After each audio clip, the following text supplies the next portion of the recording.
et dehors de la République démocratique du Congo, Hippolyte Kanambe égale Kundabatware, c'est-à-dire un message précis et clair. Je crois que ce qui est fait n'est pas comme ce qui n'était pas fait. Et ce qui n'était pas fait avant, c'était de voir les Congolais se réunir autour d'un idéal commun, Neti et Salamaki. Mais si vraiment Esengeli to perdre temps oyo pour na kolobela un individu qui peut s'effondrer même auprès des plus des animaux oyo ba yebi même pas savoir vivre na katia forêt plutôt, excusez-moi. Et nous aussi en tant que Congolais, en tant qu'humains, nous perdons à discuter avec de telles personnes. Je crois que ce sont des gens qui vont nous prendre aussi comme étant de bêtes comme Bango, au même rang. Et nous devons nous élever et voir les choses autrement. Vraiment, nous ne devons pas crier victoire, mais je crois que nous allons être hésitants par rapport à la victoire que nous avons qu'on célébrait déjà par rapport à Salamaki Lobby. Ce qui n'a qu'à y a marche wana to monaki te biso toza pour les pro-canambistes. Nous sommes là que pour ceci, pour cela. Mais dans les images, na marche wana ya lobby, to moni te sika moko balakisi biso ke ba o bazaki pona ba bimisaka langage neti ba o banguna na biso bakomi ko langage so ba bimisa ndambu bakabulango na katikati moko opposant na ye azui ya lobby Kundabatware abima libanda kongwaza agresseur oyo pe Kundabatware sika na ye azui ya lobby te. Même message au Bakongolais baza ko lancer nga pe nazwango na ndambu mena utilisant contre Hippolyte Kanambe. Hippolyte Kanambe yo signé ba contrat ebele oza kolia mbongo eza kosala boye yo oza mokonzi kuna oza kosala kutelo côté oza incapable. Mais tout le monde que la marche à lobby le message était complet et nous ne devons pas nous empêcher à crier victoire. Même sur la toit de Tour Eiffel tolobakie te biso ba Congolais tolongi.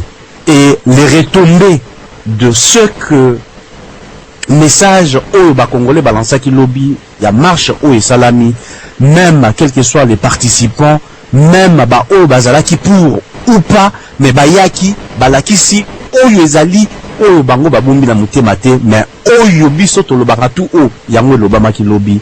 Nous devons vraiment crier victoire. Mais tous là to crier victoire ernini. Tous là ba sceptique penda ti trop de sceptisme tue le sceptique, enfin le sceptisme, c'est-à-dire tue la victoire, je pourrais dire comme ça. Mais biso to le bateke, tous à la sceptique, tous à la peut-être à pas hésitant, qui était au moni oui, mais total ananou, te ezali victoire. Tant où Hippolyte Kanamba bomaka, les alaratés qui va revenir en vie après baya koloba kete biso au moni tango baboma ki biso tozongi lelo ezaboye. Merci mingi. Et ce qui fait que nous aussi nous devons vraiment faire des choses avec détermination comme ça s'est fait et appelons le chat la souris souris. Et ce qui s'est fait c'est vraiment une victoire congolaise. Et Werrason, nous les connaissons comme étant quelqu'un qui fait des déclarations, qui vient en Europe, qui échoue. Vous vous souviendrez seulement de la dernière tournée à Werrason, à Utaki Awa, un échec vraiment remarqué. À Keikuna, à Zongi, la première des choses à Zonga Kikuna, je remercie le président pour na Ounyo Sokimi Asali. Mais je ne crois pas maintenant que le même Werrason qui est venu, qui a marché avec les Congolais, pourrait rentrer pour aller dire je remercie Kabila pour na Kimia Tchenamboka. Ce serait déjà un début à quelque chose et ce serait déjà quelque chose qui s'est passé. Tous à la bas sceptique, tous à la bas pessimiste. C'est vrai, la lutte dans laquelle nous nous sommes engagés, nous devons être vigilants. Et la vigilance doit être tous azimuts. Et bien depuis Tango Wazabanga. Mais cela ne peut pas en aucun cas nous empêcher de vivre ce qui est nos victoires et de les célébrer. Parce que toutes les minutes, toutes les secondes, tous les pas que nous sommes en train de faire dans cette lutte, dans cette guerre que nous sommes en train de mener contre les agresseurs de la République démocratique du Congo, ils allaient vraiment précieux, et puis ils allaient à considérer ce qui te marquait pas pour célébrer yango, petundi mayango que ya solo, ba congolais, to salielo. Pour ce qui est vraiment la marche à lobby, bravo, chapeau bas aux organisateurs, chapeau bas à tous les Congolais venus de partout. Banaya Londres, Bazalaki, Banaya toute la France, Bazalaki, Banaya Paris, Bazalaki, Bamsouba Outaki Belgique, Bazalaki, c'est-à-dire c'était des Congolais. Et des Congolais qui se sont réunis, pas seulement, vous ne me direz pas que Werason, ceux qui attendaient ça qui zénith, c'était parce que les mêmes jours, Ayaki, Alubina, na Rosawera, na Robeta, na Zénith, et tous les Congolais venaient d'ailleurs, Baye Bakoti na Zénith. Non. C'est un travail qui s'est fait en amont. Et ce travail est salami na ba radio, na ba télévision, il y a diaspora. Et nous nous épouvonnons tous les jours, toutes les nuits, pour parler de la République démocratique du Congo, pour conscientiser, mobiliser, sensibiliser le peuple congolais de ce qui se passe dans leur pays. Et ceux qui moko ya ba oya bunga qui aye vraiment n'ayons pas vraiment sceptisme wana ou bien pessimisme wana de toujours renvoyer ou rejeter tout ce qui peut nous revenir de plein droit. Oyo eza victoire na biso. Et si nous nous époumonnons jour et nuit pour prêcher les Congolais, conscientiser, mobiliser, et que les autres qui étaient sceptiques, qui étaient pessimistes, pensant que t'es omoni, t'es barwande wana totika na biso bazara makasi. Mais avec notre détermination, bango moko va comprendre que discours na bango bakanisa ki ke ukabwanande, il y aura une Kunda Libanda, Kunda Libanda, Kunda Libanda. Ou bien un autre parti à Bakongolais Bakoloba, une autre partie plutôt à Bakongolais Bakoloba. Kagame Bima, Kagame Bima, c'est-à-dire Basala léger à Barwandais. Mais Bazala qui confondu, merci, na Oyo, Bamonique, Bango, Bakongolais Batenir. Langage na bango oyo tozalaka nango toujours na ba radio à diaspora. Est-ce que les lots na diaspora vous pouvez venir vraiment duper ou distraire un peuple congolais na oyo Etali Congo, même les plus sceptiques, même ceux qui se désintéressaient beaucoup plus dans likambo o Etali Congo lobby les lots. J'étais dans une réunion d'association, vraiment même ceux qui n'étaient pas intéressés ba yebaki kutute ke Werason nazalaki nakati.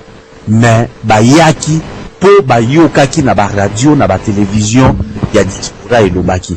Mais ne focalisons pas toute notre force parce que Wera lobaki. Oui, Wera c'est une des personnalités oyo ayaki po loba, aye po à comprendre que ya solo peuple congolais à diaspora batelemelaka yango. Yepe à comprendre en tant que congolais te mais ce n'est pas pour autant que nous pouvons le prendre comme étant un super homme ou il a sali plus que tous les autres. Mais ce serait vraiment c'est minimiser soi-même pour ne pas dire que ba o nyoso butu moi ba radio ba télévision to banda koloba butu moi lelo ba komi koloba loko la biso tozwa ekoti couronne il y a or to tchaba mona mutu. Parce que eux, ils ont une certaine, je ne sais pas, personnalité, ou soit ils ont une certaine probité oyoke, tokoloba ke bangonde balobi, bangonde basali. Mais ça, nous pouvons dire bravo à tous les Congolais, bravo à Werason, bravo à tous les Congolais. Nous ne pouvons pas citer, même il y a moins de 5 ans, oyo atambolaki ayebine wera te ya okuta na wera po ya yebi wera wapi ayoka ni musique wera wapi asakalaki nini. Voilà pour dire que il y a même de ceux-là qui sont partis marcher hier mais qui n'ont pas su ba yebaki même pas ki wera kozala.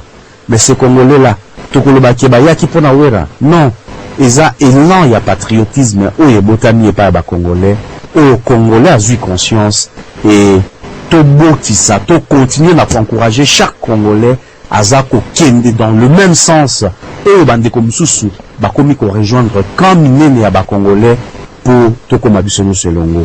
Il est 0h09 pour ceux qui est na soki sawana papa Frank Sandokanda, 0h09 à Paris, et à 10h09 nous avons le même temps ou la même heure. Et je crois que je suis dans cette sphère du monde médiatique. Et souvent, si il fallait tant mususu toza loko là-bas au balobaka mbanga danger des Zachary pour ne pas le citer et d'autres, je crois que d'aucuns ou beaucoup allaient chaque fois koyoka komikumbisa ngai nazaki na ministre Songolo nazaki na ba ministre.